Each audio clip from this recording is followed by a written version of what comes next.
नमस्कार बच्चों, मैं राजिका अग्रवाल स्वागत करती हूँ आप सभी का आज की इस क्लास में। यहाँ हम पढ़ने वाले हैं कक्षा 10वीं का अध्याय नंबर 8 जिसका नाम है आनुवंशिकता। देखिए, बड़ा ही शॉर्ट एंड स्वीट चैप्टर है, मजेदार तरीके से हम इसको पढ़ेंगे। ठीक है, इस चैप्टर के अंदर जो जो टॉपिक हम कवर करने वाले हैं वो है आपके क्या, जीवों में पाई जाने वाली विभिन्नताओं के बारे में हम यहाँ पर बात करेंगे कि उनके अंदर विभिन्नताएं कैसे आती हैं। दूसरा, हम यहाँ पर बात करने वाले हैं इस चैप्टर के अंदर कई ऐसे शब्द होंगे जिनका अर्थ, जिनका मतलब आपको पता होना चाहिए, तो उन शब्दावली की हम बात करेंगे। अगला हम यहाँ पर देखेंगे कि जो लक्षण है वो एक पीढ़ी से दूसरी पीढ़ी में जा रहे हैं, यानी कि आपने कभी ना कभी तो सुना होगा कि तुम्हारी आंखें तुम्हारे पापा जैसी हैं, तुम्हारे बाल तुम्हारी मम्मी जैसे हैं। तो ये लक्षण क्या है, क्यों ऐसे कहा जाता है, इसके बारे में हम बात करेंगे। अगला, जो मेंडल साहब है उनके आनुवंशिकता के लिए क्या प्रयोग किए गए और क्या निष्कर्ष निकाल के कौन से नियम दिए गए उनके बारे में हम चर्चा करेंगे। और साथ के साथ हम पढ़ने वाले हैं लिंग निर्धारण। आज की इस क्लास में हम कौन से टॉपिक कवर करेंगे, तो जो विभिन्नताएं हैं उनके बारे में चर्चा करेंगे, शब्दावली, वंशागत लक्षण और जो मेंडल साहब है उनके प्रयोगों के बारे में हम यहाँ पर चर्चा करने वाले हैं। ठीक है, इस पार्ट से हम क्या कॉम्पिटेंसी डेवलप करने वाले हैं, तो देखो, जीवों में विभिन्नताएं कैसे आती है, कैसे हम एक दूसरे से अलग दिखते हैं, वो चर्चा करेंगे। दूसरा कॉम्पिटेंसी हम यहाँ पर क्या डेवलप करने वाले हैं कि जो भी शब्द आपके यहाँ पर काम आ रहे हैं इस चैप्टर के अंदर उनका मतलब क्या है। और तीसरा कॉम्पिटेंसी हम यहाँ पर डेवलप करने वाले हैं कि मेंडल साहब ने किसके ऊपर अपने प्रयोग किए और किस तरीके से संकरण करवाए और आनुवंशिकता के अंदर अपना योगदान दिया, इसके बारे में हम यहाँ पर चर्चा करेंगे। ठीक है, चलिए स्टार्ट करते हैं। सबसे पहले, आप अपने आसपास जो भी जीव देखते हो क्या सभी एक जैसे नजर आते हैं या सभी अलग अलग आपको नजर आते हैं। तो देखो, चैप्टर 7 के अंदर मैंने आपको जनन के बारे में पढ़ाया था। दो प्रकार का जनन बताया था, नहीं बताया था, याद करो। अलैंगिक जनन, एसेक्सुअल रिप्रोडक्शन, इसमें क्या होता है, सिर्फ एक जनक होता है जो कि जनन में भाग लेगा और नई संतति उत्पन्न करता है। अब ये जो संततियां होती हैं वो किसके जैसी दिखती हैं, अपने इस जनक के जैसी दिखती है, यानी कि इनमें विभिन्नताएं देखने को नहीं मिलती। बाय चांस अगर इनमें कोई विभिन्नता आती है तो वो किस वजह से आती है, जब डीएनए की प्रतिकृति हो रही होती है ना, तो उसमें अगर कोई त्रुटि हो जाए, कोई गलती हो जाए ना, उसकी वजह से यहाँ पर विभिन्नता देखने को मिलती है। ठीक है, लेकिन वैसे इनमें विभिन्नता देखने को नहीं मिलती। ठीक है, यानी कि विभिन्नता इनमें क्या होगी, कम होगी अलैंगिक जनन से। ये एक जैसे नजर आएंगे। लेकिन जब हम बात करते हैं किसकी बच्चे, यहाँ पर लैंगिक जनन की बात करते हैं, तो उसमें क्या होता है, दो विपरीत लिंगी भाग लेते हैं, यानी कि एक नर और एक मादा, दोनों युग्मक बनाते हैं। युग्मक आपस में मिलके युग्मनज बनाते हैं और वही आपके विकसित होकर भ्रूण बनाता है। तो यहाँ पर लैंगिक जनन में क्या होता है कि जो डीएनए होता है ना, आनुवंशिक पदार्थ डीएनए, जैसे मान लीजिए क्या है, आनुवंशिक पदार्थ डीएनए है, ये डीएनए का खंड होता है, उसको हम कहते हैं जीन। और ये जीन क्या करते हैं, लक्षणों को नियंत्रित करते हैं। तो यहाँ पर जब प्रोटीन बन रहा होता है तो अलग अलग तरीके का प्रोटीन बनेगा और उसी से ही क्या होगी, विभिन्नताएं आती हैं। तो ये जो लैंगिक जनन होता है इसमें अपेक्षाकृत अधिक विभिन्नता होती है। ठीक है, क्योंकि इसमें यहाँ पर दो विपरीत लिंगी भाग ले रहे हैं और युग्मक बन रहे हैं और जो जीन है उनसे बनने वाले प्रोटीन अलग अलग हैं, इसीलिए विभिन्नता भी ज्यादा है। ठीक है, तो एक बार यहाँ पर देखिए, जो अलैंगिक जनन होता है उससे उत्पन्न संतति में बहुत अधिक क्या होती है, समानताएं। और इवन तो ये अपने जनक के जैसे ही दिखते हैं, जैसे इनके पेरेंट है ना वैसा ही संतति होगी। इनमें अंतर क्या होता है, बहुत कम। अलैंगिक जनन से उत्पन्न संततियों में विभिन्नता डीएनए की प्रतिकृति के समय अगर कोई त्रुटि हो गई हो, कोई गलती हो गई हो, उसकी वजह से विभिन्नता देखने को मिलती है। किसके अंदर? अलैंगिक जनन के अंदर। लेकिन जब हम बात करते हैं किसकी, यहाँ पर लैंगिक जनन की, तो लैंगिक जनन में क्या होगा कि भाई संतति उत्पन्न हुई, ठीक है, उस संतति की भी शादी हुई, फिर उससे जो है नई संततियां उत्पन्न हुई, तो उसमें क्या होगा, विभिन्नता देखने को मिलेगी। तभी तो हम देखते हैं कि हमारे आसपास जो जीव हैं, हम सब में वेरिएशंस है, सब एक जैसे तो नहीं दिख रहे हैं। हम सब के अंदर क्या होता है, लैंगिक जनन होता है। तो देखो, लैंगिक जनन से उत्पन्न संततियों में विविधता क्या होती है, अपेक्षाकृत अधिक होती है। अब देखिए, सब में विविधता देखने को मिल रही है, सब एक दूसरे से अलग अलग है यहाँ पर उत्पन्न संततियां। अब देखिए क्या होता है, उत्पन्न संततियां जब उनमें विभिन्नता देखने को मिलती है तो ये सरवाइव भी अलग अलग तरीके से कर सकती हैं। मतलब कि जैसे मान लीजिए कि हो सकता है इनमें से कोई एक है, वो जो जिस वातावरण में रह रहा है वो उसके अनुकूल नहीं है तो वो मर जाएगा। लेकिन अगर मान लीजिए ऐसे ही सब हो गए तो सभी मर जाएंगे, फिर इनका अस्तित्व कैसे रहेगा? अस्तित्व को बनाए रखने के लिए विभिन्नता जरूरी है, क्योंकि मान लीजिए अगर ये वातावरण के अनुकूल नहीं है तो ये मर जाएगा, लेकिन ये तो बच जाएंगे ना, ये तो बच जाएंगे। तो यहाँ पर विभिन्नता क्यों जरूरी है, वेरिएशन से विविधता क्यों जरूरी है? क्योंकि वो जो स्पीशी है, वो जो प्रजाति है, वो अपने अस्तित्व को बनाए रखना चाहती है, इसके लिए विभिन्नता जरूरी है। ठीक है, तो यहाँ पर उदाहरण के लिए हम क्या समझ सकते हैं कि प्रजातियों में सभी विभिन्नताओं के साथ अपने अस्तित्व के रहने की संभावना अलग अलग होती है। जैसे उष्णता को सहन करने की क्षमता वाले जीवाणुओं को अधिक गर्मी से बचने की संभावना अधिक होती है। अब मान लीजिए कि हम किसी ऐसे वातावरण पे जा रहे हैं जहां पर हम सरवाइव कर सकते हैं, यानी कि गर्म वातावरण है हम सरवाइव कर सकते हैं, ठंडा वातावरण है हम सरवाइव कर सकते हैं। लेकिन कोई ऐसा व्यक्ति हमारे साथ जा रहा है जिसको गर्मी सूट ही नहीं करती, वो तो बेहोश हो जाएगा। जिसको सर्दी सूट नहीं करती उसकी तो कुल्फी जम जाएगी। तो अगर वातावरण के साथ अनुकूल हो जाए ये जीवाणु तो वो जिंदा रह सकते हैं, नहीं तो मर जाएंगे। सिंपल सी बात है।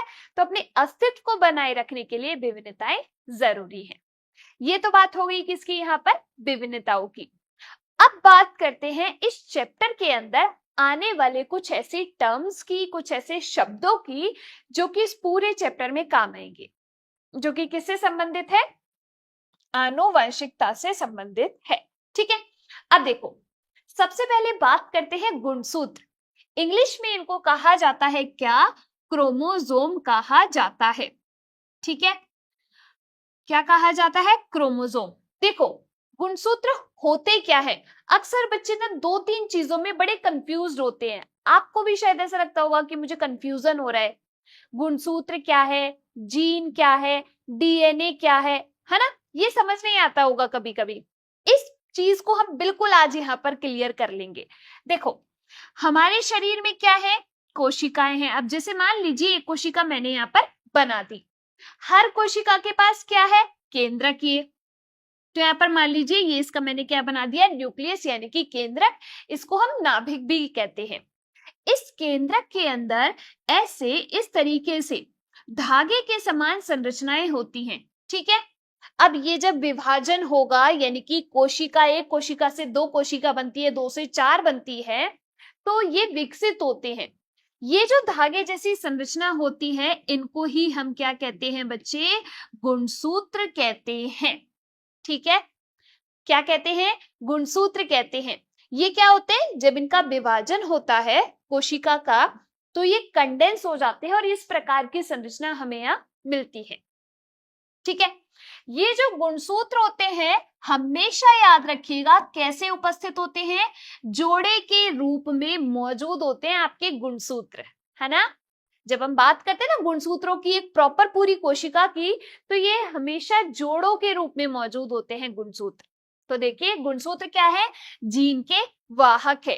अब आप कहेंगे यहाँ पर जीन क्या है, तो ये बिल्कुल ये जो जीन है वो क्या करते हैं, जैसे कि मान लीजिए आंखों का रंग है तो उसको कोई नियंत्रित कर रहा है शरीर के अंदर, कौन कर रहा है, ये जीन कर रहा है।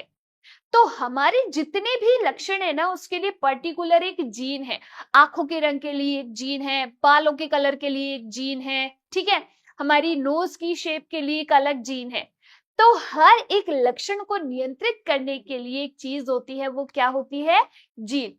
अब जीन, जैसे मान लीजिए अपन कहते हैं ना कि इसकी शक्ल इसकी मम्मी से मिलती है, इसकी नाक इसके पापा से मिलती है, तो मतलब कि क्या है कि उसकी नाक की शेप वाला जो जीन है वो किससे आया है? उसके पापा से आया है। तो जीन के वाहक कौन हुए यहाँ पर? ये गुणसूत्र, क्योंकि गुणसूत्र ही तो एक, मान लीजिए नर जनन कोशिका है, दूसरी मादा जनन कोशिका है, आधे गुणसूत्र मम्मी से आए, आधे गुणसूत्र पापा से आए। क्यों कहा जाता है कि एक बच्चे के पैदा होने में 50% भाग पुरुष का और 50% भाग यानी कि हिस्सा जो है एक मादा का होता है, एक फीमेल का होता है? क्योंकि जो गुणसूत्र है आधे वो मम्मी से आएंगे और आधे गुणसूत्र किससे आएंगे? पापा से आएंगे। तो जीन तो पापा से भी आ रहे हैं, यानी कि तो यहाँ पर जो जीन के वाहक है वो आपके कौन है? गुणसूत्र। यही गुणसूत्र आपके एक पीढ़ी से दूसरी पीढ़ी में जाते हैं और इन लक्षणों को लेकर जाते हैं। ठीक है, देखिए कोशिका के केंद्रक में मौजूद लंबी धागे जैसी जो संरचनाएं होती हैं उनको हम क्या कहते हैं? गुणसूत्र कहते हैं। नजर आ रही है आपको? मान लीजिए एक कोशिका है, इसके जब हम बात करते हैं नाभिक की यानी कि केंद्रक की, तो ये जो संरचनाएं होती है वो आपके क्या होती है? गुणसूत्र होते हैं। ठीक है, क्लियर बात? दूसरा, अब हम यहाँ पर बात करते हैं किसकी? डीएनए की। डीएनए क्या है? देखो, डीएनए का फुल फॉर्म होता है डी ऑक्सी राइबोज न्यूक्लिक अम्ल। क्या होता है? डी ऑक्सी राइबोज न्यूक्लिक अम्ल, ये इसका फुल फॉर्म होता है। ये जो डीएनए होता है ना, वही अपना आनुवंशिक पदार्थ है, यानी कि जेनेटिक मटेरियल है। ये क्या होगा? एक पीढ़ी से दूसरी पीढ़ी में जाएगा।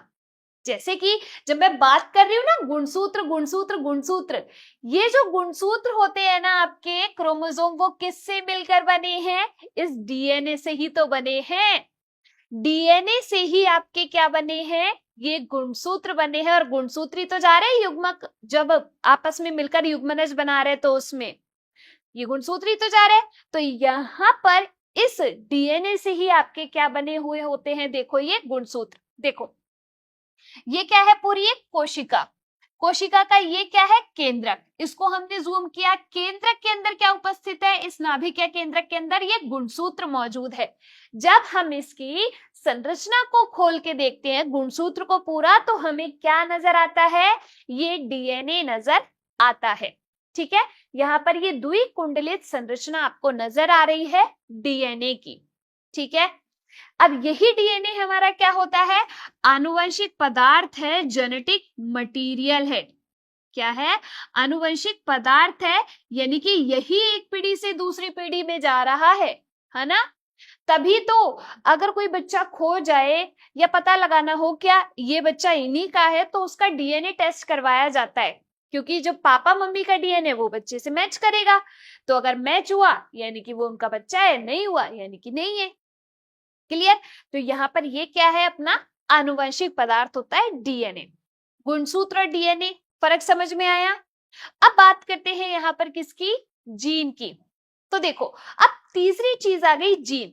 ये जीन क्या करते हैं? आपके लक्षणों को नियंत्रित करते हैं। आंखों के रंग के लिए एक जीन, बालों के रंग के लिए एक जीन। ठीक है, तो यहाँ पर जीन होते क्या है? जैसे मान लीजिए ये क्या है? डीएनए है। तो ये जो डीएनए का एक खंड है ना, वही आपके जीन है। ठीक है, ये जो डीएनए का खंड होता है वही आपके क्या होता है? जीन होता है। मान लो ये वाला खंड जो है आपके एक जीन है जो कि आंखों का रंग नियंत्रित कर रहा है। ये वाला एक खंड एक जीन है जो कि क्या कर रहा है? बालों का रंग नियंत्रित कर रहा है। क्लियर? तो यहाँ पर जीन क्या होते हैं? डीएनए के खंड होते हैं। आपने देखा गुणसूत्र, गुणसूत्र के अंदर हमने क्या देख लिया? डीएनए, डीएनए के अंदर अब हमने क्या देख लिए? जीन। ठीक है, गुणसूत्रों पर निश्चित स्थिति में स्थित होते हैं, विशेषताओं या लक्षणों को ये नियंत्रित करते हैं। तो ये जो डीएनए है इसका ये यहाँ पर सेगमेंट, ये खंड ही क्या है? आपके जीन है, जो कि क्या करेगा? लक्षण को नियंत्रित करेगा। प्रत्येक एक लक्षण जो है आपके जीन द्वारा नियंत्रित होता है। क्लियर? यही जीन आपके, अगर मान लीजिए पापा से कोई जीन बच्चे के अंदर गया, यानी कि उसका वो जो लक्षण है वो पापा से मैच खाएगा। मम्मी से कोई जीन गया एक बच्चे के अंदर, तो वो जो लक्षण है वो मम्मी से मैच खाएगा। ठीक है। अब जैसे मैंने आपको बताया कि गुणसूत्र हमेशा जोड़े के रूप में होते हैं, वैसे ही जीन भी आपके क्या होते हैं, जोड़े के रूप में मौजूद होते हैं, पेयर के रूप में मौजूद होते हैं। ठीक है, ये बात हुई जीन की। अब बात करते हैं यहाँ पर युग्म विकल्पी की। तो देखो, मैंने आपको क्या कहा कि जो जीन है वो जोड़े के रूप में मौजूद है। अब इस जीन के विभिन्न रूप में से एक ही ये क्या कहलाता है, युग्म विकल्पी। जैसे कि मान लीजिए अगर मैं बात करूं कि नाक की शेप, तो नाक की शेप तो क्या हो गई, एक जीन हो गया, लेकिन उसके युग्म विकल्पी क्या हो सकते हैं? क्या सभी की नाक एक जैसी है? नहीं, किसी की ब्लंट एंड होती है, किसी की शार्प होती है, किसी की पकोड़े नाक होती है, किसी की छोटी सी नाक होती है, सबकी अलग अलग है। तो वो क्या हुए, युग्म विकल्पी हुए। लेकिन जब मैं कहती हूं नाक का जीन, तो एक जीन है, लेकिन सभी के अंदर अलग अलग जो है उसके टाइप है। ठीक है, तो उसको हम कहते हैं युग्म विकल्पी। ठीक है, तो देखो, विशेष जीन के विभिन्न रूपों में से एक आपका क्या है, युग्म विकल्पी है। एक गुणसूत्र पर एक ही स्थान पर मौजूद होते हैं। क्लियर? ये हुई आपके युग्म विकल्पी की बात। अब बोलते हैं आगे कारक। कारक क्या है? देखो, ये जो जीन है ना, इन्हीं को मेंडल साहब ने क्या कह दिया, कारक कह दिया। तो देखो, मेंडल द्वारा वंशागत सूचना के वाहक जो है आपके क्या कहलाते हैं, कारक कहलाते हैं। ठीक है, अगला है F1 पीढ़ी। तो देखो, F1 पीढ़ी का मतलब क्या है? मान लीजिए एक नर है और एक मादा है। ठीक है, अब ये यहां पर क्या हो गए, जनक हो गए। ये इन दोनों के युग्मकों का जब संयुग्मन हुआ, यानी कि निषेचन हुआ, युग्मनज बना, वो विकसित हुआ भ्रूण में, फिर एक बच्चा बना। तो यहाँ पर जो पहली संतति आई ना, यानी कि पहली जो जनरेशन आई, उसको हम क्या कहते हैं, F1 पीढ़ी कहते हैं। यानी कि इन दोनों के जितने भी बच्चे हैं वो F1 पीढ़ी कहलाएगी। ऐसा नहीं सिर्फ एक, जितने भी इन दोनों के बच्चे होंगे वो F1 पीढ़ी होगी, प्रथम संतति पीढ़ी। ठीक है, अब ये जो F1 पीढ़ी आई ना, मान लीजिए पौधों का क्रॉस कराया था और ये संतति आई, इस संतति का इसी के साथ जो आए उनके साथ क्रॉस करवा दिया। ठीक है, तो जो अब पीढ़ी आएगी, अब जो बच्चे पैदा होंगे वो आपके कौन सी होगी, F2 पीढ़ी होगी, द्वितीय संतति पीढ़ी। क्लियर? देखिए यहां पर दो जनकों द्वारा प्रजनन से उत्पन्न संतति आपके क्या है, F1 पीढ़ी। F2 पीढ़ी क्या है, पहली पीढ़ी की संतति के आपस में संकरण द्वारा उत्पन्न दूसरी संतति जो है वो आपके क्या कहलाती है, F2 पीढ़ी कहलाती है। आई नहीं आई बात समझ में? यहां तक क्लियर? आगे देखिए, अगुणित और द्विगुणित। मैंने आपसे क्या कहा कि गुणसूत्र जो होते हैं वो जोड़े के रूप में मौजूद होते हैं। मान लीजिए ये गुणसूत्र है और ये दूसरा गुणसूत्र है, ये हमेशा जोड़े के रूप में होते हैं। जहां पर आपको ये सिंगल गुणसूत्र दिखे, यानी कि ये क्या है, अगुणित। ये क्या है, अगुणित, अयुग्मित गुणसूत्र। अगर ये जोड़े के रूप में दिख रहा है तो ये क्या हो जाएगा, द्विगुणित। ये क्या हो जाएगा, द्विगुणित। ठीक है, इसको हम हैप्लॉइड कहते हैं, इसको हम डिप्लॉइड कहते हैं। ठीक है, डिप्लॉइड क्यों कहते हैं, डाई यानी कि दो। ठीक है, तो गुणसूत्रों की युग्मित स्थिति आपके द्विगुणित कहलाती है। देखो यहाँ पर एक एक गुणसूत्र मौजूद है तो ये अगुणित, यहाँ पर देखो इनके पेयर बन गए तो ये क्या हो गया, आपका द्विगुणित हो गया। ये बात हो गई किसकी, अगुणित और द्विगुणित की। क्लियर सभी को? यहां तक सारी चीजें क्लियर, सारी शब्दावली समझ में आई आपको? गुणसूत्र क्या है, डीएनए क्या है, जीन क्या है, द्विगुणित अगुणित क्या है, कारक क्या है, F1 पीढ़ी F2 पीढ़ी। क्लियर सभी को? चलिए आगे देखिए, अब बात करते हैं जीन प्रारूप और लक्षण प्रारूप की। जीन प्रारूप को इंग्लिश में कहते हैं जीनोटाइप। देखो ये एक प्रकार का जेनेटिक कोड है, कोई भी जो जीन है ना उसको एक कोड में लिख दो तो वो आपका क्या हो जाएगा, जीनोटाइप यानी कि जीन प्रारूप। जीव में मौजूद जीन का विवरण। जैसे कि मान लीजिए लंबे को हम क्या बोलते हैं, टॉल बोलते हैं, नहीं बोलते हैं? तो जैसे मान लो लंबे पादप, टॉल प्लांट्स, टॉल का टी यहां पर क्या हो गया, ये आपके लंबे पादप। मैंने डबल टी क्यों लिखा है, क्योंकि मैंने क्या कहा, जीन हमेशा जोड़े के रूप में मौजूद होंगे। ठीक है, अब देखिए, अब ये जो लंबे पादप हैं वो इस तरीके से भी हो सकते हैं, और जो बौने पादप हैं उनको हम इस तरीके से लिखते हैं। क्यों? क्योंकि देखो यहां पर लंबापन जो लक्षण होता है वो F1 पीढ़ी के अंदर प्रकट होता है। तो जो F1 पीढ़ी के अंदर प्रकट हो जाए ना, उसको हम कहते हैं प्रभावी लक्षण। जो लक्षण हमें प्रथम संतति पीढ़ी के अंदर देखने को मिले वो होते हैं प्रभावी लक्षण। लेकिन इन प्रभावी के चक्कर में जो F1 पीढ़ी में प्रकट नहीं हो पाते उनको हम कहते हैं अप्रभावी लक्षण। ठीक है, इसको इस तरीके से समझो, आपके घर में आप छोटे हो और आपके बड़े भाई बहन है।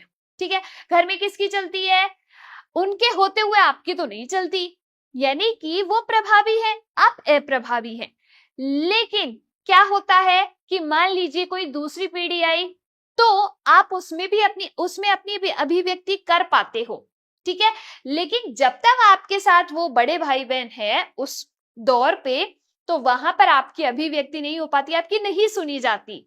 तो इसीलिए वो जिस प्रभावी के वजह से जो खुद को अभिव्यक्त नहीं कर पा रहे हैं वो अप्रभावी लक्षण होते हैं। ठीक है, तो यहाँ पर प्रभावी F1 पीढ़ी में अभिव्यक्त होते हैं लेकिन अप्रभावी नहीं होते। अब देखो, जो बौनापन होता है उसको हम क्या कहते हैं, ड्वार्फ कहते हैं। तो आप कहोगे कि मैम ड्वार्फ कहते हैं तो डी लिखो यहाँ पर, नहीं, फिर बहुत ज्यादा कॉम्प्लिकेटेड हो जाता है जब हम संकरण कराते हैं। तो इसीलिए हम क्या करते हैं, इसका जो कैपिटल है ना उसी का ही स्मॉल लेटर हम इसका अप्रभावी लक्षण लिख देते हैं। ठीक है, तो इसीलिए यहाँ पर ये क्या है, अप्रभावी लक्षण है। क्लियर? ये तो हुआ जीन प्रारूप।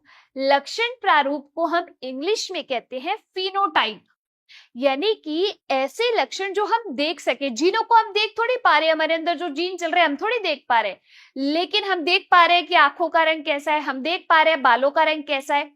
तो ऐसे लक्षण जिनको हम देख सके वही आपके क्या कहलाते हैं, लक्षण प्रारूप फिनोटाइप। देखो, जीव में मौजूद लक्षण या विशेषता जैसे कि लंबापन, बौनापन, हरा, पीला, ठीक है, ये आपके क्या हो गए, फिनोटाइप। क्लियर सभी को? जीनोटाइप फिनोटाइप समझ में आया, प्रभावी अप्रभावी समझ में आया। प्रभावी को हम इंग्लिश में कहते हैं डोमिनेंट, अप्रभावी को कहते हैं रेसेसिव। क्लियर यहां तक सभी को सारी चीजें? चलिए अब आगे बढ़ते हैं। ये तो हुई आपके शब्दावली की बात। जो भी शब्द हम यहाँ पर अब यूज लेंगे आपको इजीली समझ में आएगा कि ये चीज क्या है। क्लियर? चलिए बात करते हैं आनुवंशिकता की। आपके चैप्टर का नेम ही यही है, आनुवंशिकता। तो देखो यहाँ पर जो आनुवंशिकता होता है उसको इंग्लिश में कहते हैं हेरेडिटी। क्या कहा जाता है? हेरेडिटी कहा जाता है। ये जो आप सुनते हो ना कि तुम्हारी नाक का शेप मम्मी जैसे मिलता है, तुम तो वही शर्मा जी के बेटे हो ना, तुम तो वही गुप्ता साहब के बेटे हो ना, ऐसी बातें आप सुनते हो। कैसे पहचानते हैं लोग? आपके नैन नक्शे आपके मम्मी या पापा से मिल रहे हैं, ऐसे पहचान जाते हो। तो यहाँ पर यही क्या है, आनुवंशिकता है, यानी कि विभिन्न लक्षणों का पूर्ण विश्वसनीयता के साथ वंशागत होना। वंशागत का मतलब क्या होता है बच्चे? जो लक्षण हैं वो एक पीढ़ी से दूसरी पीढ़ी में जाएं। एक पीढ़ी से दूसरी पीढ़ी में जब लक्षण जाएं तो उसको हम कहते हैं क्या? वंशागत होना। क्लियर? यहाँ पर अब देखो, यहाँ पर आपको क्या नजर आ रहा है इस फोटोग्राफ के अंदर कि ये दादाजी हैं, दादाजी के कर्ली हेयर्स हैं। तो जो पापा हैं यानी कि उनके बच्चे, उनके भी कर्ली हेयर्स हैं, और वही लक्षण इस बच्चे के अंदर भी है। यानी कि देख के हम पता लगा पा रहे हैं कि ये इनका बच्चा है और ये इनका बच्चा है। ठीक है, ये जो है वो इनके बच्चे हैं और ये जो है वो इनके बच्चे हैं। क्यों? क्योंकि देखो इनके बालों का प्रकार एक जैसा है ना, कर्ली हेयर्स है। तो यहाँ पर ये लक्षण जो है एक पीढ़ी से दूसरी पीढ़ी में जाते हैं, इसी को ही हम कहते हैं आनुवंशिकता। ठीक है, अब देखो दो शब्द होते हैं, एक तो होता है आनुवंशिकता, ठीक है, क्या होता है आनुवंशिकता, जिसको हम कहते हैं हेरिडिटी, लक्षणों का एक पीढ़ी से दूसरी पीढ़ी में जाना। लेकिन एक शब्द होता है आनुवंशिकी, तो दोनों चीज ना अलग अलग है, अपन को लगता है एक ही चीज है, नहीं, ये तो हेरिडिटी है और इसको आनुवंशिकी को हम कहते हैं जेनेटिक्स। क्या कहा जाता है? जेनेटिक्स कहा जाता है। जेनेटिक्स का मतलब क्या होता है? ये विज्ञान की एक शाखा है जिसके अंदर इस आनुवंशिकता का अध्ययन किया जाता है, वंशागत लक्षणों का अध्ययन किया जाता है, उसको हम कहते हैं जेनेटिक्स यानी कि आनुवंशिकी। तो ये तो विज्ञान की शाखा है, लेकिन ये क्या है? लक्षण जो एक पीढ़ी से दूसरी पीढ़ी में जा रहे हैं। क्लियर सभी को? देखिए एक बार, देखिए आनुवंशिकी क्या होता है? जीव विज्ञान की वह शाखा जो आनुवंशिकता और विभिन्नता का अध्ययन करती है। तो आनुवंशिकता अलग चीज है और आनुवंशिकी अलग चीज है। वंशानुक्रम, वंशानुक्रम क्या होता है? एक पीढ़ी से दूसरी पीढ़ी में लक्षणों का स्थानांतरण। एक पीढ़ी से दूसरी पीढ़ी तक आनुवंशिकी रूप से नियंत्रित लक्षणों का जो संचरण है वो आपके वंशानुगत कहलाता है। यानी कि यही क्या आपके वंशागत लक्षण है जो मम्मी पापा से बच्चों में जा रहे हैं। क्लियर सभी को? तो देखिए यहाँ पर बात करते हैं किसकी? वंशागत लक्षण की। लक्षण या विशेषताएं जो एक पीढ़ी से दूसरी पीढ़ी में संचरित होती है। आपने देखा होगा ना, एक पैटर्न होता है कई लोगों का कि ये वाला गुण उसके दादाजी में भी था, फिर पापा में भी था और फिर अब उस बच्चे के अंदर भी है ना? तो ये किसके द्वारा नियंत्रित होते हैं? ये जो लक्षण है वो जीन के द्वारा नियंत्रित है। तभी तो दादाजी से कोई जीन पापा के अंदर आया, वही जीन उस बच्चे के अंदर आ गया। ठीक है, तो इन्हीं को हम कहते हैं वंशागत लक्षण। अब बात करते हैं किसकी? यहाँ पर जीन की। तो जीन क्या होते हैं? जैसे मान लीजिए ये क्या है? आपका पूरा डीएनए है, ठीक है, जो कि एक आनुवंशिक पदार्थ होता है, माता पिता से बच्चों में जाता है। इसी जो डीएनए है इसका यहाँ पर ये खंड जो होता है वो आपके जीन कहलाता है। देखो, डीएनए का वह भाग जिसमें किसी प्रोटीन संश्लेषण के लिए सूचना निहित होती है। प्रोटीन संश्लेषण होगा, अलग अलग टाइप के जीन है, अलग अलग टाइप की प्रोटीन बनेगी और उसी से ही विभिन्नता आएगी, वेरिएशंस आएंगी, विविधता आएगी, है ना? तो देखो ये आपको डायग्राम नजर आ रहा है, ये क्या है? क्रोमोसोम। क्रोमोसोम किससे बना है? डीएनए से बना है। इसी डीएनए का ये खंड एक प्रोटीन बना रहा है क्योंकि ये एक प्रकार का जीन है, दूसरा खंड दूसरे प्रकार का जीन ये एक प्रोटीन बना रहा है, तीसरे प्रकार का है ये तीसरे प्रकार का प्रोटीन बना रहा है। तो ऐसे करके ये अलग अलग तरीके के प्रोटीन बनाएंगे, फिर ये एक प्रोटीन चेन बन गई। यानी कि अलग अलग प्रोटीन बनने की वजह से ही विभिन्नता आती है।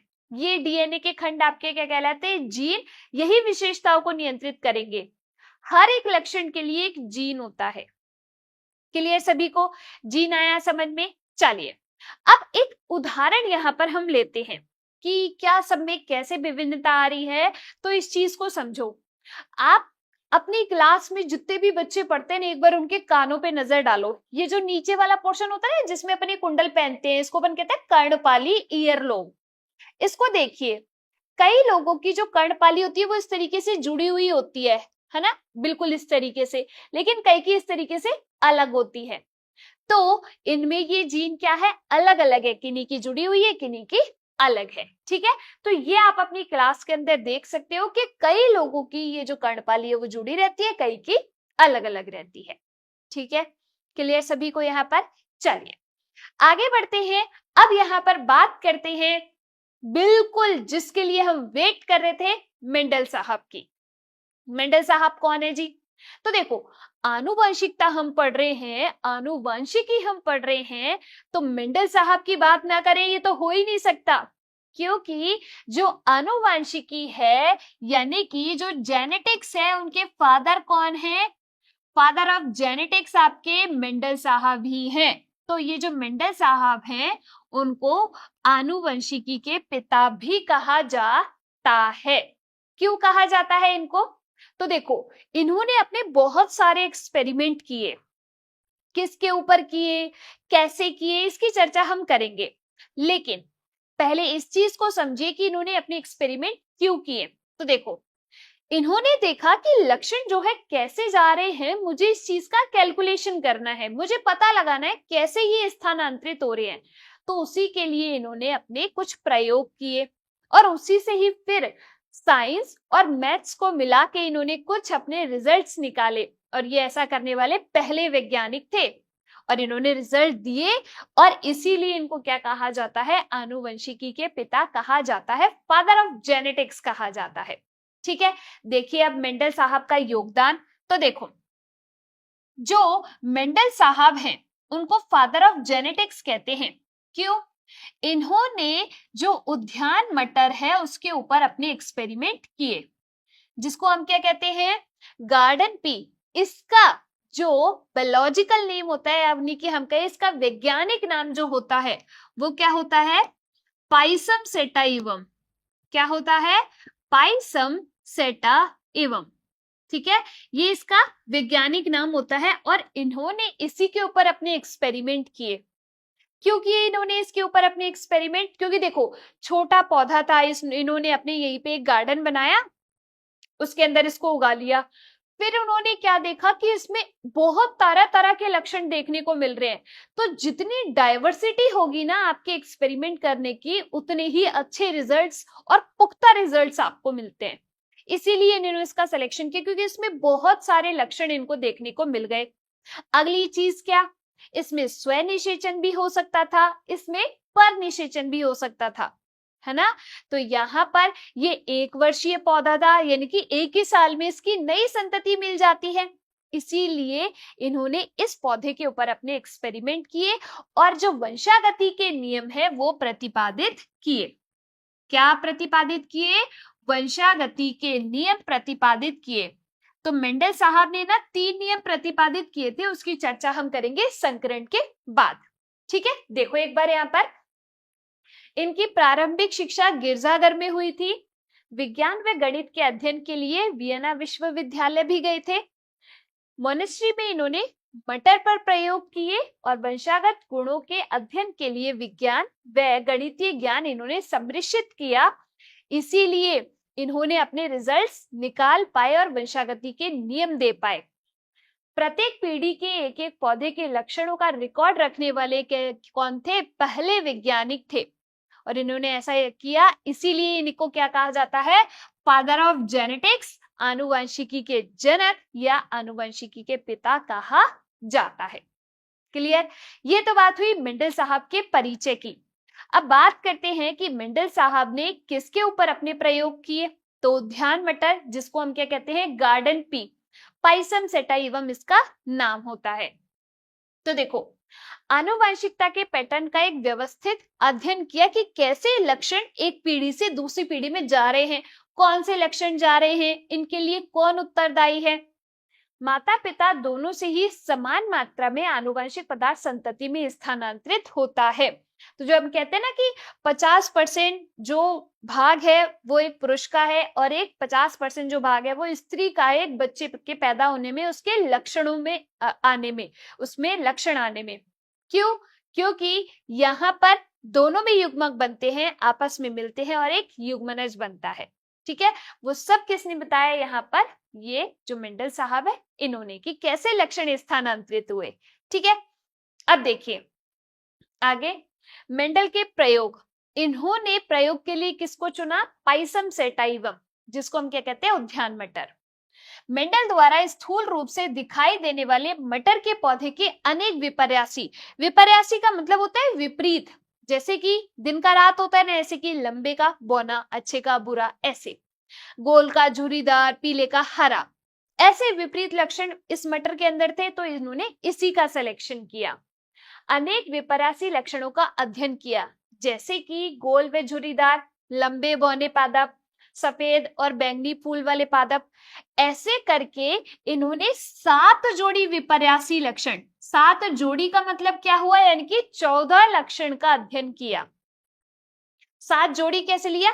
एक एक जोड़ी विपर्यासी, यानी कि लंबे का बौनापन, पीले का हरा, ठीक है, इस तरीके से। अब ये 7 जोड़ी लक्षण कौन कौन से थे तो उसके बारे में देखते हैं। देखो, पहला था बीज का आकार। तो जो गोल था वो आपके क्या था, प्रभावी, और जो झुर्रीदार था वो क्या था, अप्रभावी। प्रभावी अप्रभावी मैं आपको बता चुकी हूं क्या होते हैं। ठीक है, बीज का रंग पीला और हरा, ये विपर्यासी है।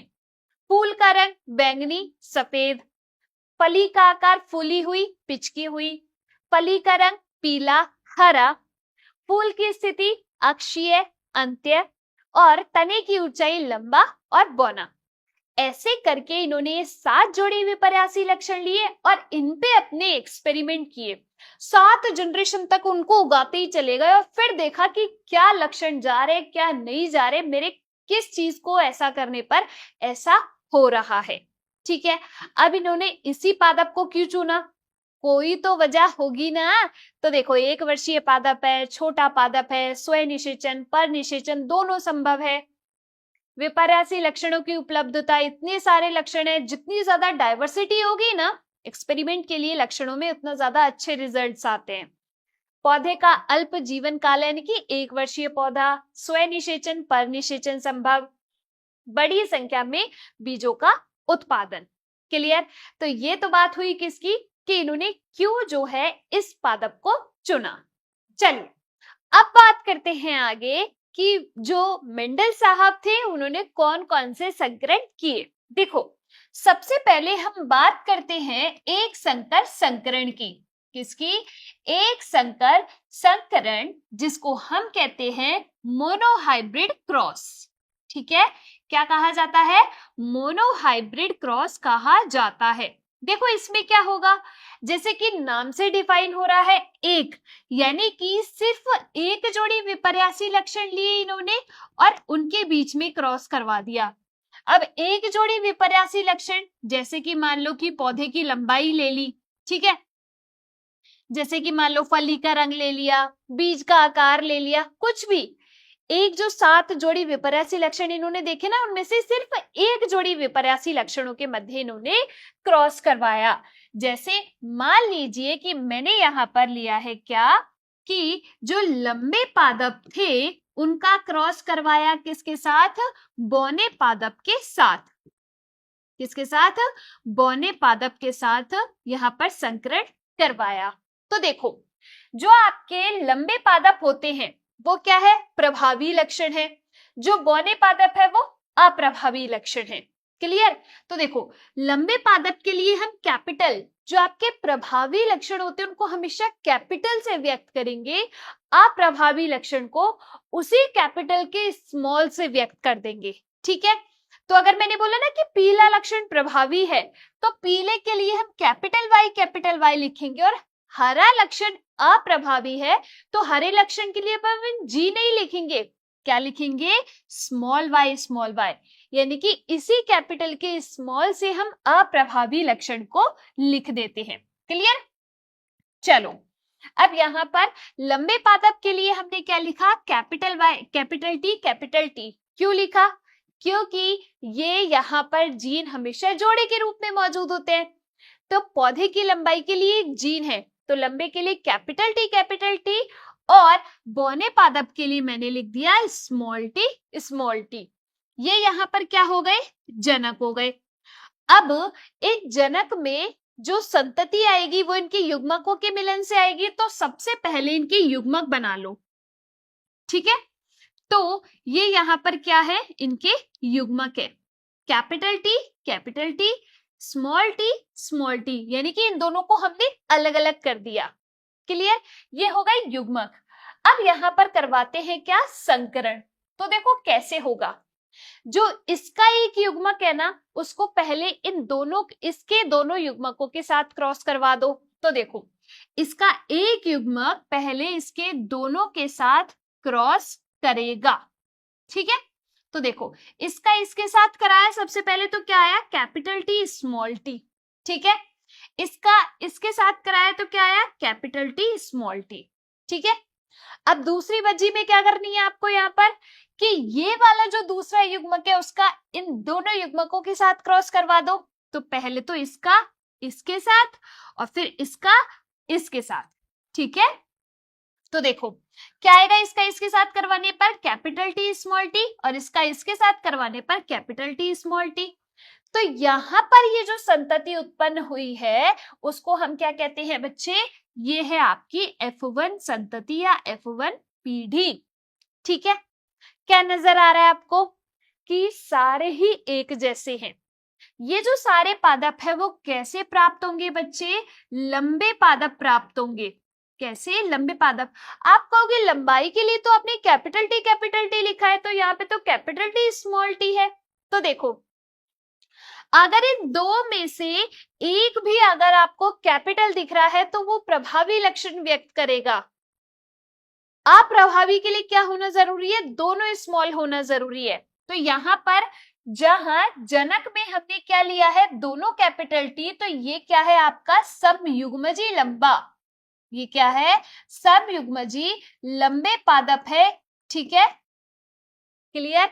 और यहां पर जो लंबे पादप आए हैं वो कैसे होंगे, ये दोनों अलग अलग है ना, ये कैपिटल है ये स्मॉल है, तो इसको हम कहते हैं विषम युग्मजी लंबे। क्या कहेंगे, विषम युग्मजी लंबे। समयुग्मजी को इंग्लिश में कहते हैं होमोजाइगस और इसको हेटेरो।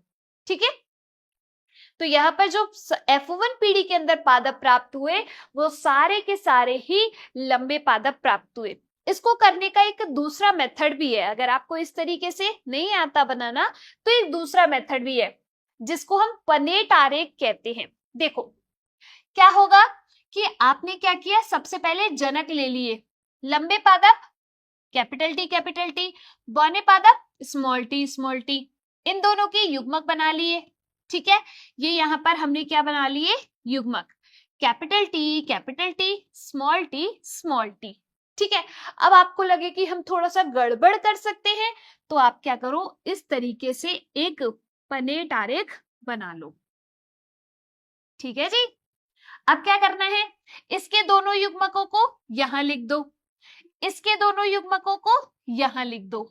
ठीक है, अब इस पहले वाले का पहले इसके साथ कराओ कैपिटल टी स्मॉल टी, इस पहले वाले का इसके साथ कराओ कैपिटल टी स्मॉल टी, दूसरे वाले का इस पहले वाले के साथ कराओ कैपिटल टी स्मॉल टी, इस दूसरे वाले का इस दूसरे वाले के साथ कराओ कैपिटल टी स्मॉल टी। आ गया इजी तरीके से, ये आपका होता है पनेट आरेख।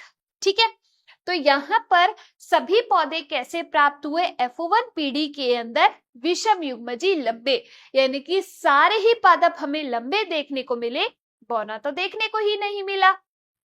तो इसी के आधार पर मेंडल साहब ने जो है क्या किया, इसी के आधार पर मेंडल साहब ने अपना एक नियम दिया। कौन सा नियम था बच्चे, प्रभाविता का नियम, लॉ ऑफ डोमिनेंस अपन उसको कहते हैं। कौन सा, प्रभाविता का नियम, कि F1 पीढ़ी के अंदर सिर्फ प्रभावी लक्षण यानी कि लंबे पादप ही प्राप्त हुए, लेकिन बौने पादप प्राप्त नहीं हुए। अप्रभावी लक्षण इन प्रभावी की वजह से खुद को अभिव्यक्त नहीं कर पाए, इसी को हम कहते हैं प्रभाविता का नियम। ठीक है, तो F1 पीढ़ी में सारे पादप कैसे थे, लंबे ही प्राप्त हुए। ठीक है, F1 पीढ़ी में कैसे पादप, लंबे प्राप्त। अब देखो F1 पीढ़ी जो आई वो लिख लो पहले, क्या है F1 पीढ़ी, कैपिटल टी स्मॉल टी। ठीक है, अब उन्होंने क्या कराया, वो यही नहीं रुके कि हाँ बस हो गया, नहीं, देखो इनका इन्हीं के साथ क्रॉस करवा दिया, यानी कि जैसे आए ना जो संतति उनका आपस में ही क्रॉस करवा दिया। तो देखो अब इसके लिए ये क्या हो गए, अगली पीढ़ी के लिए जनक हो गए ना, अगली पीढ़ी के लिए क्या हो गए, जनक, क्योंकि इनमें क्या करा दिया, F1 पीढ़ी में स्वय निषेचन करा दिया, उनका उन्हीं के साथ क्रॉस करा दिया। तो स्वय निषेचन में क्या होगा, ये जनक हो गए, अब इनके युग्मक बना लो। युग्मक क्या बनेंगे, बनाओ जी, कैपिटल टी स्मॉल टी, इसके युग्मक बनाओ कैपिटल टी स्मॉल टी। ठीक है, अब क्या करना है, वही इसके पहले वाले को इन दोनों से कर दो पहले, फिर इसके दूसरे वाले को इन दोनों से कर दो। तो देखो इसका इसके साथ क्रॉस करवाया तो कैपिटल टी, इसका इसके साथ क्रॉस करवाया कैपिटल टी स्मॉल टी। अब इस दूसरे वाले को कर दो इसके साथ कैपिटल टी स्मॉल टी, और इसका इसके साथ कर दो तो क्या आएगा, स्मॉल टी स्मॉल टी। अब आपको क्या नजर आ रहा है, ये जो संतति यहां पर आपको नजर आ रही है वो क्या है बच्चे, F2PD। किसे कहते हैं हम, F2PD, कि जो F1PD है उसका स्वयं निषेचन कराने पर जो संतति प्राप्त हुई वो आपके F2PD कहलाती है। क्लियर सभी को यहाँ पर। अब देखिए F2PD में हमें क्या देखने को मिल रहा है कि F2PD में ये लंबा पादप, ये लंबा पादप, ये लंबा पादप, तो तीन तो हमें क्या हुए, लंबे पादप प्राप्त हुए, लेकिन एक जो है वो हमें बौना पादप प्राप्त हुआ। ठीक है, एक क्या हुआ, बौना पादप प्राप्त। तो देखो F1PD में स्वयं निषेचन कराने पर तीन लंबे पादप और एक बौना पादप प्राप्त हुए F2PD के अंदर, यानी कि F2PD में अप्रभावी लक्षण भी अभिव्यक्त हुआ है। कितना, 25% अप्रभावी लक्षण यहाँ पर अभिव्यक्त हुआ है F2PD में। बाकी 75% क्या है, आपके वही प्रभावी लक्षण है। ठीक है, तो इसी के आधार पर इन्होंने इस एक संकर संकरण का क्या दिया, फिनोटाइप, जिसको हम क्या कहते हैं, लक्षण प्रारूप कहते हैं। क्या कहा जाता है, लक्षण प्रारूप कहा जाता है। क्या है, 3:1। कैसे आया 3:1? तो देखो 3 आपके लंबे पादप थे और एक आपका बौना पादप, तो इसी से इन्होंने एक संकर संकरण का F2 जनरेशन का ये क्या दिया, फिनोटाइप दिया। क्लियर सभी को, ये है आपके एक संकर संकरण। देखिए एक बार यहाँ पर, मटर के पौधे के एक जोड़ी विपर्यासी लक्षणों के मध्य संकरण आपके एक संकर संकरण कहलाता है। जैसे मैंने लंबापन बौनापन लिया, यहां पर आप क्या ले सकते हो, ये फली का रंग ले सकते हो, या फिर आप क्या ले सकते हो, फली के रंग के साथ, या फिर आप दूसरा कोई लक्षण ले लो, पौधे की लंबाई ले लो, बीजों का कलर ले लो, बीजों की आकृति ले लो। ठीक है, देखो शुद्ध लंबे मटर के पौधों का शुद्ध बौने मटर के पौधों के साथ संकरण। शुद्ध का मतलब क्या है कि दोनों ही कैपिटल है और दोनों ही स्मॉल है। ठीक है, तो यहां पर F1PD में सभी पादप कैसे प्राप्त हुए, लंबे। अब इन F1 का क्या कराया गया, स्वयं निषेचन। इनका इन्हीं के साथ क्रॉस करवाने पर F2PD के अंदर क्या आया जी, 3 तो लंबे और एक बौना पादप प्राप्त हुआ। तो यही क्या है, एक संकर संकरण है। इसका फिनोटाइप क्या होगा, 3:1। अगर हम बात करें इसके जीनोटाइप की, किसकी बात करें, जीनोटाइप की बात करें, तो देखो क्या होगा, जीनोटाइप क्या बताया मैंने आपको, जेनेटिक कोड है। तो 3 में से हमें एक तो ऐसा प्राप्त हुआ था कैपिटल टी, 2 हमें कैपिटल टी स्मॉल टी प्राप्त हुए थे, एक स्मॉल टी प्राप्त हुआ, तो ये एक हुआ, ये 2 हुए थे और ये एक हुआ।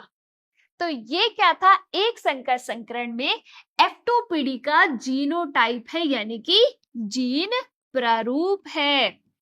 क्लियर सभी को, 1:2:1। कैसे याद रखोगे, फिनोटाइप छोटा होता है, जीनोटाइप बड़ा रहता है। 1:2:1 ये इसका जीनोटाइप था।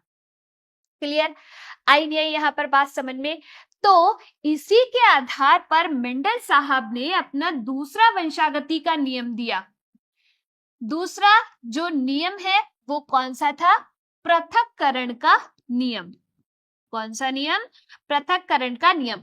आपकी बुक के अंदर ये नहीं है, बट आपको मालूम होना चाहिए कि कौन से 3 नियम थे। तो दूसरा आपका पृथक्करण का नियम, क्योंकि इसमें क्या हुआ था, युग्मक अलग अलग हुए थे, तभी तो जाके एक अप्रभावी लक्षण की अभिव्यक्ति हो पाई थी, है ना। तो इसको हम कहते हैं पृथक्करण का नियम दूसरा। ठीक है, तो आज की इस क्लास में हमने क्या पढ़ा बच्चे, सबसे पहले हमने बात की किसकी, विभिन्नताओं की, फिर आनुवंशिकता की, वंशागत लक्षण की, और मेंडल के प्रयोग में एक संकर संकरण की। देखिए प्रथम संतति पीढ़ी F1 में सभी पादप लंबे थे। F1PD के लंबे पादपों में स्वयं परागण कराने से क्या हुआ, F2PD प्राप्त हुई, और F2PD में 1/4 संतति क्या थी, बौने पादप थे। 75% क्या थे, लंबे पादप। क्लियर। तो आज की इस क्लास से सबसे पहले मेरे साथ बोलते चलिए, हमने क्या सीखा, अलैंगिक जनन में जो विभिन्नताएं होती है वो बहुत कम होती है। लैंगिक जनन में विभिन्नताएं अपेक्षाकृत ज्यादा होती हैं। दूसरा हमने देखा आनुवांशिकता, जो लक्षण है वो एक पीढ़ी से दूसरी पीढ़ी में स्थानांतरित होते हैं, और ये जो लक्षण जाते हैं उन्हीं को हम वंशागत लक्षण कहते हैं। गुणसूत्र के बारे में देखा, जीन के बारे में देखा जो कि लक्षणों को नियंत्रित करते हैं। डीएनए आनुवंशिक पदार्थ है। युग्म विकल्पी, F1 पीढ़ी, F2 पीढ़ी, यानी कि कुछ शब्दावलियां हमने देखी। साथ के साथ हमने देखा मेंडल साहब ने उद्यान मटर, पाइसम सेटाइवम पर अपने प्रयोग किए। 7 जोड़ी विपर्यासी लक्षणों के मध्य उन्होंने क्रॉस करवाया, यानी कि 7 जोड़ी विपर्यासी लक्षण लिए और उनके बीच में क्रॉस कराते रहे। ठीक है, इनके ऊपर अपना अध्ययन किया। और मेंडल साहब ने सबसे पहले एक संकर संकरण, एक जोड़ी विपर्यासी लक्षणों के मध्य क्रॉस करवाया। क्या देखा? F1 पीढ़ी में सारी संतति लंबे पादप थी। F1 पीढ़ी में स्वनिषेचन कराने पर F2 पीढ़ी के अंदर 25% बौने पादप प्राप्त हुए, 75% आपके लंबे पादप प्राप्त हुए। क्लियर? ये तो बात हो गई एक संकर संकरण की। अब आपने जो भी आज की क्लास में पढ़ा एक बार देख लेते हैं, आपको समझ में आया नहीं आया, तो मूल्यांकन तो बनता है ना। चलिए आपका असेसमेंट यहां पर करते हैं। देखिए, कोशिका के केंद्रक में मौजूद लंबी जैसी धागे जैसी संरचनाएं जो है वो आपके क्या कहलाती हैं? कोशिका का जो केंद्रक है उसमें धागे जैसी संरचनाएं क्या कहलाती हैं? तो देखो, ये कोशिका, ये उसका केंद्रक, धागे जैसी संरचनाएं गुणसूत्र कहलाती है जी, है ना। तो आंसर क्या आएगा? ऑप्शन अ, गुणसूत्र। क्लियर? दूसरा क्वेश्चन देखिए। अगला क्वेश्चन देखिए, एक संकर संकरण में F2 पीढ़ी का लक्षण प्रारूप अनुपात था। देखो, एक संकर संकरण F2 पीढ़ी में लक्षण प्रारूप यानी कि फिनोटाइप पूछा है। तो 3 पादप लंबे, 1 पादप बौना। ठीक है, तो लक्षण प्रारूप क्या था? लंबे और बौने का यहां पर 3:1। कितना? 3:1। ठीक है, आंसर क्या आएगा? ऑप्शन ब। देखो, एग्जाम में गड़बड़ नहीं करनी, 1:3 नहीं लिखना, 3:1 लिखना है। आंसर आएगा ऑप्शन ब। क्लियर? अगला क्वेश्चन देखिए, यहां पर जीवों में अपेक्षाकृत अधिक विभिन्नताएं अलैंगिक जनन में मिलती है। क्या यह कथन सत्य है या असत्य है?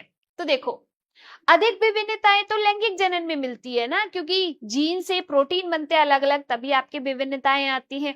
ठीक है, तो यह कथन तो क्या है? असत्य है, क्योंकि विभिन्नताएं जो है वो अलैंगिक में ना मिलके लैंगिक जनन से मिलती है। ठीक है, अगला क्वेश्चन देखिए, जीवों में लक्षण जीन द्वारा नियंत्रित होते हैं। तो क्या यह कथन सत्य है या असत्य? तो देखो, लक्षणों को नियंत्रित कौन कर रहा है? जीन ही तो कर रहे हैं, जो कि डीएनए का एक खंड होते हैं। हर एक लक्षण के लिए एक जीन होता है पर्टिकुलर, है ना। तो जीन द्वारा नियंत्रित होते हैं लक्षण, सत्य है। आंसर आएगा अपना ऑप्शन अ। ठीक है, ये तो बात हुई आपके असेसमेंट की। अब इस टॉपिक से रिलेटेड जो भी हमने आज पढ़े हैं उनके क्वेश्चन एक बार देख लेते हैं आपके बुक के अंदर जो दे रखे हैं। देखो, सबसे पहला क्वेश्चन, यदि एक लक्षण ए अलैंगिक प्रजनन वाली समष्टि के 10% सदस्यों में पाया जाता है, लक्षण बी उसी समष्टि में 60% जीवों में पाया जाता है, तो कौन सा लक्षण पहले उत्पन्न हुआ होगा? तो कौन सा पहले आया होगा? लक्षण बी वाला, क्योंकि इसका प्रतिशत ज्यादा है। देखो, पहले उत्पन्न हुआ होगा क्योंकि इसका प्रतिशत ज्यादा है। लक्षण ए केवल 10% जीव में है और अलैंगिक प्रजनन में डीएनए प्रतिकृति के समय कम विभिन्नताएं देखने को मिलती हैं। ठीक है, अगला क्वेश्चन देखिए, नंबर 2। विभिन्नताओं के उत्पन्न होने से किसी स्पीशी का अस्तित्व किस प्रकार बढ़ जाता है? तो विभिन्नताएं होती हैं तो किसी भी वातावरण में अनुकूल होने की संभावना भी ज्यादा हो जाती है ना। क्योंकि अगर कोई वातावरण अगर अनुकूलित नहीं है तो जिसके अनुसार अनुकूलित नहीं है वो तो मर जाएगा, लेकिन अगर खुद को वातावरण के अनुसार ढाल लिया, वही वेरिएशन उसके अंदर आ गई, तो वो जो वातावरण है उसको सरवाइव कर जाएगा। इससे स्पीशी का स्थायित्व बना रहता है। सभी अगर एक प्रकार के हो गए तो सभी उस वातावरण में जाके मर जाएंगे, स्पीशी समाप्त हो जाएगी। ठीक है, देखो पीढ़ी दर पीढ़ी जीवों के अनुसार स्वयं को बदलना पड़ता है। वह वातावरण के अनुसार अनुकूलित होने पर ही जीवित रह पाते हैं। विभिन्नताओं के उत्पन्न होने से किसी स्पीशीज का अस्तित्व बदल जाता है, यह लैंगिक जनन में उत्पन्न होती है। क्लियर? तो आज की क्लास अपनी यही समाप्त होती है। हमने आज की क्लास में एक संकर संकरण के बारे में पढ़ा है। अगली क्लास में हम मिलेंगे द्विसंकर संकरण के साथ। धन्यवाद।